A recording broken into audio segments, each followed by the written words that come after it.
Hello everyone and welcome back. It's the Keeziel here. And I've got a new mic, as I'm sure you can hear.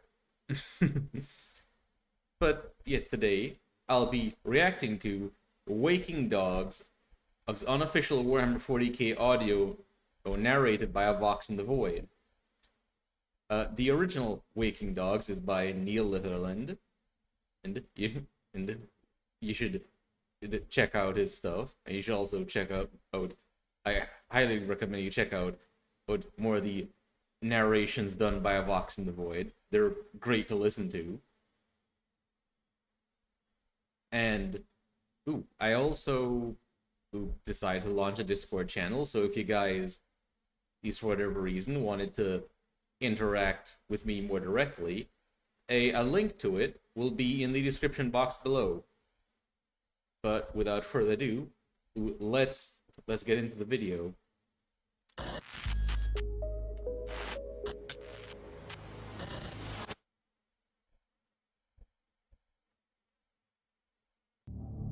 Crixus woke to the stench of blood and the sounds of screams.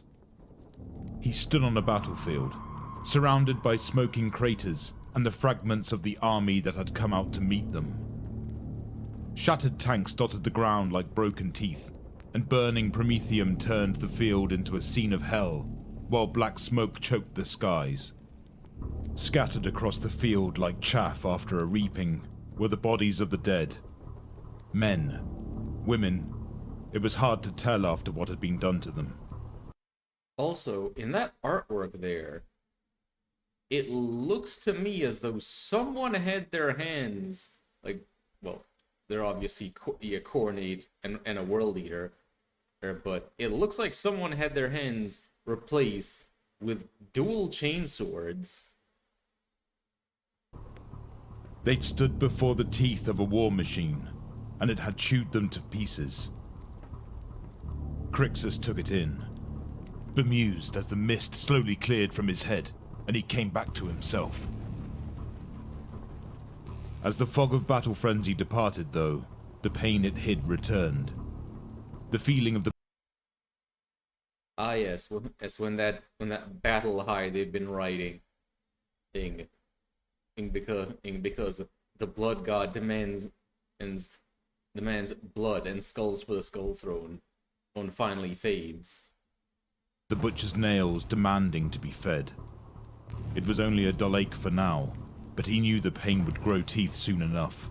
All goes as planned, a mechanized voice said from behind him.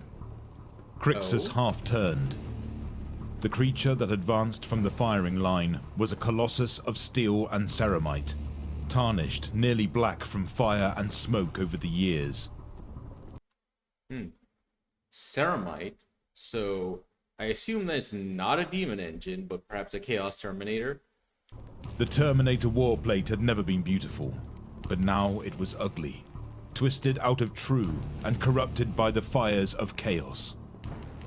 Thorny protrusions like horns jutted from along the helm, and dark veins ran through the connector joints, pulsing and throbbing as they fed unspeakable fluids to the thing beneath the armor.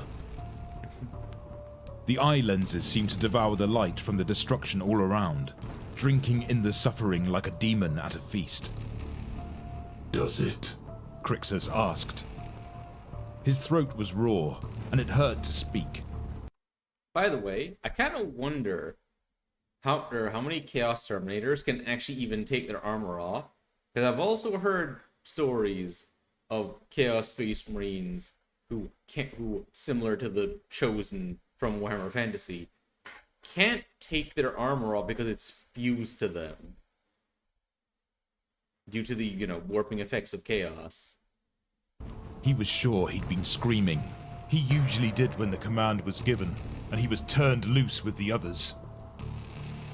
It was difficult to form words through the haze in his mind, but he forced them past his lips all the same. Artius stopped his advance and turned to face Crixus. The lenses of his helmet focused, and he looked Crixus up and down. When he next spoke, his voice was wary through his VOX. The dog speaks. Come, Crixus. The city is ours. All that remains is to claim it. You can add more prizes to that paltry one you carry. Crixus's urge was to fall in line behind his cousin, to let the roar of battle descend on him again, so he might return to the bloody dream. The dream that would make the pain go away for a little while longer. But what Artius said sparked something in Crixus's memory. Neurons that had long lain dormant fired. His gaze fell unbidden to his left hand. Crixus still clutched a head in his gauntleted fist. He didn't remember taking it. Beneath the smears of blood and the chipped red enamel of his armor, he could still see the engraving on his vambrace. A rampant hound, its jaws open and ready to deliver the killing blow. For a moment, Crixus fell through time. Bellowing giants and twisted mutants, whose blood flowed black and oily, surrounded him. He fought against them. Oh, so back during the Great Crusade, when the world leaders were, what are they called again? The Warhounds? His pale armor stained with proof of his valor.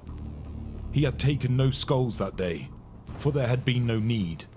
That had not been why he fought. He stood on the line with his brothers, before the titan of wrath and fury that was their father, listening as he bellowed about slavery and freedom, about the breaking of chains, and how the weak would be cold. Then Angron demanded they submit to be bound the same way he had been. I've heard in some versions that Angron made his sons, get the butcher's nails so they could experience what he does. But I've also heard in some versions that they did it to themselves because they wanted to be more like him and, get Daddy Angron's approval. They had been so blind, so desperate for his approval, that they had rolled over and done it without question. He had put leashes on the warhounds and called them his world eaters. Then there was blood, tides of it that carried them further and further from what they had been. Those memories were fragmented, but pieces came back to him. The piles of bodies on Istvan V, where the first great blow had been dealt. Oh. Istvan... It was 5 when they killed off the loyalists in their ranks, and then 3 was a drop type massacre, or am I mixing them up? Pitched battles in the void, the blackened ground around the great palace where they had died in their droves. The memories came in fragments, falling on Crixus like rain as he stared down at the hound. It was old, spattered in blood, and it had been covered up time and time again, yet it was still there, for one who knew how to see it. Crixus raised his head and really looked at the city for the first time. It was a crumbling hive. The ferrocete eroded around the edges, and the gun emplacements that were still present, time-worn and ragged. The spires leaned and canted, and it seemed far too large for the number of people in it. It was a small, sad city on a lonely, forgotten world. A guttering candle that would be snuffed out for no reason other than being unfortunate enough to be caught in the black wind of Artius and his forces. The scars along Crixus's head, where the nails had been driven in so long ago, started to prick. The ache in his muscles from strained ligaments and micro tears in his muscles began coming back as the adrenaline drained. A vice gripped his temples, and every beat of his heart was like a fist knocking against the base of his skull.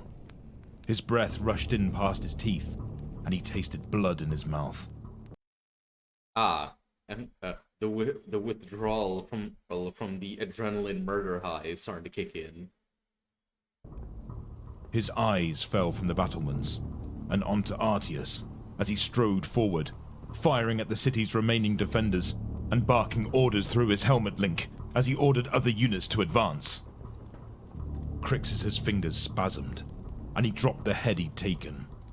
The power sword chained to his other hand flared into life, crackling with violent energies that eddied and swirled around the blade. No. Crixus growled, charging forward.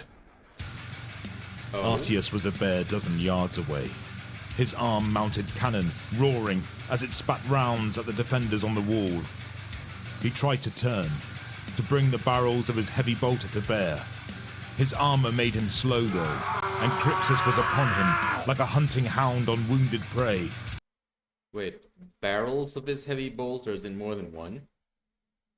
I wonder if that is it a combi weapon then? Or is it instead of a heavy bolter, a storm bolter? The tactical dreadnought armor turned Artius into a living tank, but it had weaknesses. Crixus' sword flashed, slashing across the narrow gap at the back of the knee where the armor was weak. Lightning sparked, and metal heated to slag in an instant as the leg buckled. Dirt fountained as Artius fell, firing off bolter rounds as his hand convulsed in pain. He tried to catch himself, to steady his bulk, but Crixus brought his blade around and sliced the crook of the elbow. Blood sizzled, and black oil pumped from the wound in an arterial spray as he finished falling. Artius tried to bring his other weapon to bear, but Crixus snatched his wrist and drove his blade through the space between where the breastplate and the armored sleeve of the suit met, the blade tearing through the fiber bundles and destroying the muscle and sinew beneath them.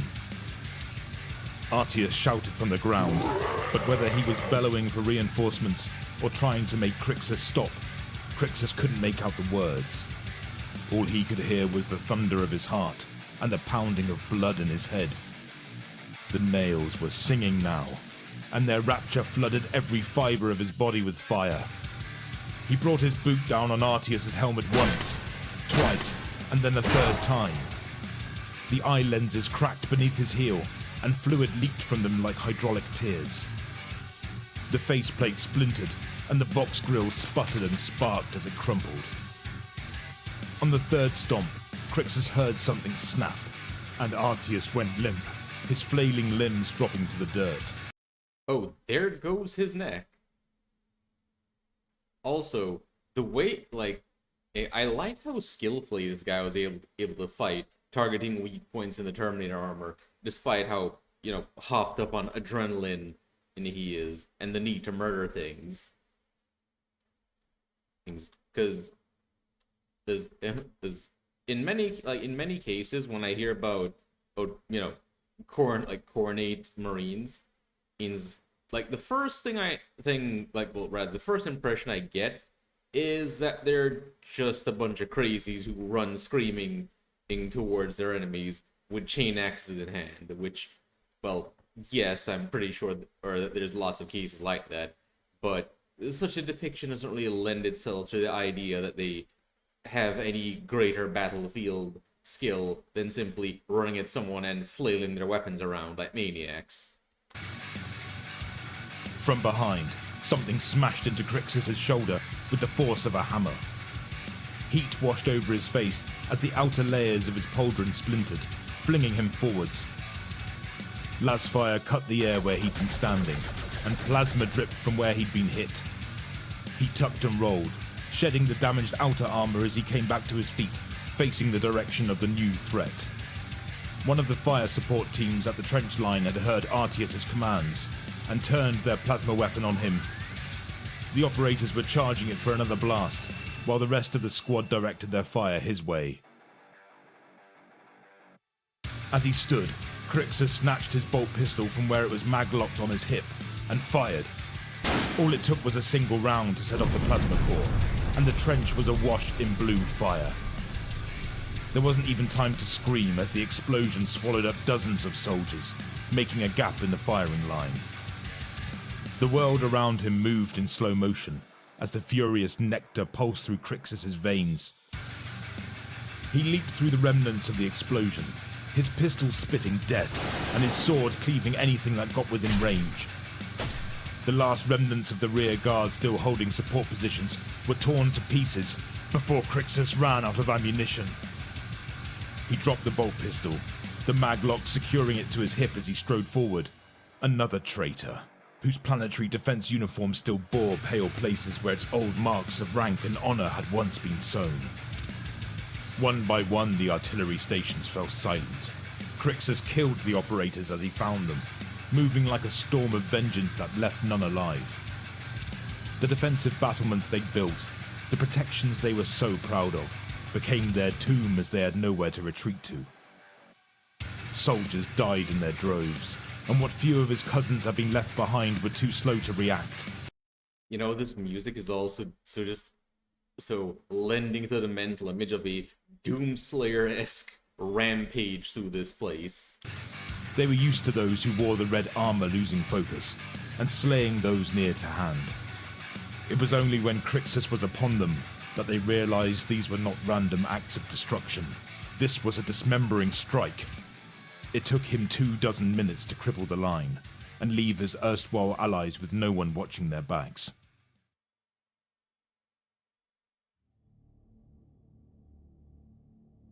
Crixus emerged from the trenches and turned toward the city. He was splashed with gore, his armor dented and grooved, still smoldering in several places. The horns decorating his helm had been smashed off, one catching a blow from a chainsword, and the other deflecting a point-blank round from a hotshot las rifle. He seemed bigger than he had before, standing tall, his shoulders back and his head high. It was as if he'd put down a great weight. He heard weapons discharged from the city and launched into the loping, ground-eating bounce common to Astartes on a mission.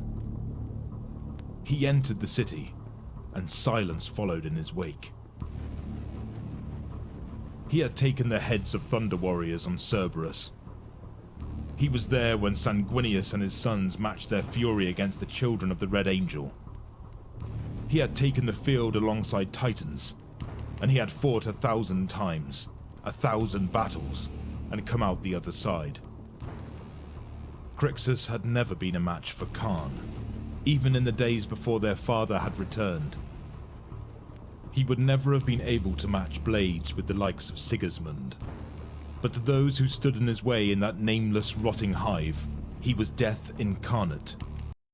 You know, to be fair, I don't think very many people can actually match Karn or Sigismund, considering what those two are capable of. I mean, Karn alone was able to murder his way through both World Eaters and Emperor's children by himself on a battlefield. He stalked the alleys and the spires, tracking panicked calls for aid through the VOX network to find where his enemies had gone to ground. Those few who hailed him were met with snarling barks of laughter. By moonrise that night, he had come for them all. He left the way he had entered, bloody footprints dogging his heels out into the blasted no-man's land. He paused there, beneath the yellow orb that looked down from the sky. Those citizens who yet remained in the city peered from windows and gaps, holding their breath as they waited to see if they would truly be spared. Crixus looked down at his right hand, and at the chain that bound him to his blade. His father had brought those chains with him from the gladiator pits on the world where he had been raised. He had carried the bonds of his own servitude, then foisted them on his sons, and called it honor. Crixus dug his fingers beneath the chains, and pulled. The links were strong and thick, but they snapped with a sound like ice cracking underfoot. The blackened metal slithered off his arm, dropping to the ground like a dead snake as Crixus walked back toward the transports. For the first time since he had received them, the nails were quiet. A soft whisper in the back of his mind, but nothing more. The two of them were now of one mind, and one purpose. Fury beat through Crixus's brain, and focused his vision to a single point, and a single purpose. One which the nails seemed only too happy to help him fulfill. The city was not the only one on the world Artius had meant to scavenge for slaves and fodder. Crixus had cousins, and even some brothers at the other hives. they would meet the same fate. Once he had slain them, he would track down the other rabid dogs his brothers had become, and put them out of their misery until he made his way back to their father, who had done this to all of them. The creature who had enslaved them. Because despite his words, when he was finally given power, he could think of nothing else to do with it. On that day, one of them would die, and either way, Crixus would finally be truly free. Ah, so he wants to get revenge on Angron, which, if that'd be yet another person joining the list. And currently, I think, actually, this is now making me imagine that there is an entire tournament being held where all the people who are after Angron's head are going to fight each other to determine who gets the honor of her. And personally, I'd be rooting for Kazgul.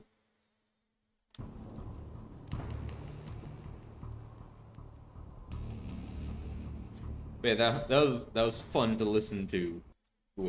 Vox in the Void, it did excellent work narrating and this, and Neil Litherland also did wonderful work, actually writing this in the first place. I'd recommend it, and you guys check out more of their respective works if you liked this, and if you enjoyed watching/listening with me, I'd appreciate if you like, comment, and subscribe. But until next time, ta-ta!